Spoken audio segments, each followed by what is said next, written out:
శుక్రవారం, శనివారం, ఆదివారం ఈ సమయాన్ని తీసుకొని హైడ్రా పేరు మీద కూల్చివేతలు మొదలుపెట్టి, మూసి పేరిట కూల్చిమెదలు మొదలుపెట్టి, తర్వాత ఎక్కడైతే హాలిడేలు వస్తాయో ఆ టైంలో చూసి అక్కడ యూనివర్సిటీలలో కానీ ఇంకెక్కడైనా కూడా అదును చూసి ఎక్కడ కోర్టుకి వెళ్లకుండా వాటిని చాలా పక్కాగా ప్రణాళికంగా అసమర్థతతో ప్రభుత్వం ముందుకెళ్తా ఉంది.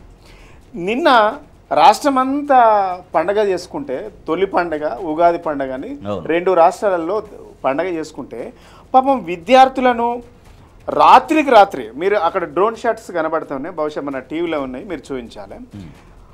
ఒక యుద్ధ వాతావరణం అంటే నీకు పాకిస్తాన్ ఇండియాకు బార్డర్లో యుద్ధ ట్యాంకులు ఏ విధంగా అయితే ఉంటాయో దాదాపుగా నాకు తెలిసి తెలంగాణలో ఉన్నటువంటి అన్ని మిషన్స్ అన్నీ అక్కడే ఉన్నట్టుగా కనబడుతాయి. వందలాది ఏంది మన యుద్ధ ట్యాంకర్లు కనబడ్డట్టుగా నీకు జేసీబీలు అన్నీ కూడా అక్కడ కనబడుతున్నాయి. చాలా జాగ్రత్తగా చూడండి, కొంచెం జూమ్ చేయండి.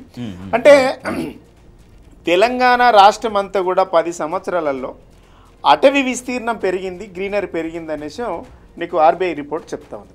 మరి ఇలా అంత మంచి ఉన్నటువంటి 1000 ఎకరాలు, దాదాపుగా 2300 ఎకరాల భూమిలో ఉన్నటువంటి ఆ భూమిని, ఆ పచ్చదనాన్ని, ప్రకృతిని అంతా కూడా 24 గంటల్లో మొత్తం అదొక విధ్వంసం జరిగిపోయింది. ఒక విధ్వంసం అంటే అది చూడండి, మొత్తం రాత్రికి రాత్రి లైట్లు వేసి తెల్లవారేసరికి విద్యార్థులు మేలుకునేసరికి హైదరాబాద్ సెంట్రల్ యూనివర్సిటీ మొత్తం విధ్వంసం జరిగిపోయింది. అంటే నేను అడుగుతా ఉన్న ఈ రాష్ట్ర ప్రభుత్వాన్ని, రాష్ట్ర ప్రభుత్వ ప్రధాన పిసిసి ప్రెసిడెంట్గా ఉన్నటువంటి రేవంత్ రెడ్డి గారు మాట్లాడినటువంటి మాటలు మనం గుర్తు చేసుకోవాలి. హైదరాబాద్లో భూములన్నింటినీ కూడా అమ్ముకుంటూ పోతే, పెద్దలు ఇచ్చినటువంటి గిఫ్ట్ లేకపోతే ఆస్తి, అది ఆ ఆస్తిని అంతా కూడా కాపాడుకోకపోతే, అమ్ముకుంటూ పోతే, విధ్వంసం చేసుకుంటూ పోతే, దీన్ని ఎవరో విధ్వంసం చేసినట్టు విధ్వంసం చేసుకుంటూ పోతే రేపటి రోజుల భావితరాలకు కనీసం 3 అడుగుల జాగా శ్మశాన వాటిక కూడా మిగిలలేని పరిస్థితి కనబడుతుంది. ఈ భూములను కాపాడాల్సినటువంటి బాధ్యత ప్రభుత్వాలదనేసి ఆనాటి అప్పుడు ప్రెసిడెంట్గా ఉన్నటువంటి నాయకుడు ఆ రోజు మాట్లాడి. ఇలా మేము కూడా గదే క్వశ్చన్ చేస్తా ఉన్నాం.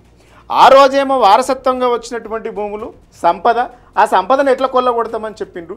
మీరు వచ్చి 16 నెలలు కాలేదు, మీరు వచ్చినటువంటి తెల్లారి నుంచే మొదలుపెట్టి ఇలా హైదరాబాదు నగరాన్ని ఒక విధ్వంస నగరంగా సృష్టించేటువంటి ప్రయత్నం చేస్తూ ఉన్నారు. మరి ఎందుకు ఇది? విద్యార్థులు ఏం పాపం చేసిండ్రు? అమ్మాయిలను కూడా చూడకుండా కర్కశంగా, బహుశా ఆ రోజు 2010-9 ఉద్యమం నాటి పరిస్థితులు చాలా క్లియర్గా కనబడతా ఉంటాయి. 2009 ఉద్యమ సమైక్య రాష్ట్రంలో అయితే ఎలాంటి పరిస్థితులు, లైట్లు ఆర్పి విద్యార్థినులపై కర్కశంగా లాఠీ చార్జీ జరిగినటువంటి సంఘటనలు ఏ విధంగా ఉందో ఒక అమానీయ కోణంలో ఇలా విద్యార్థుల పైన లాఠీ చార్జ్ చేసి ఇలా గుంజుకపోతా ఉన్నారు.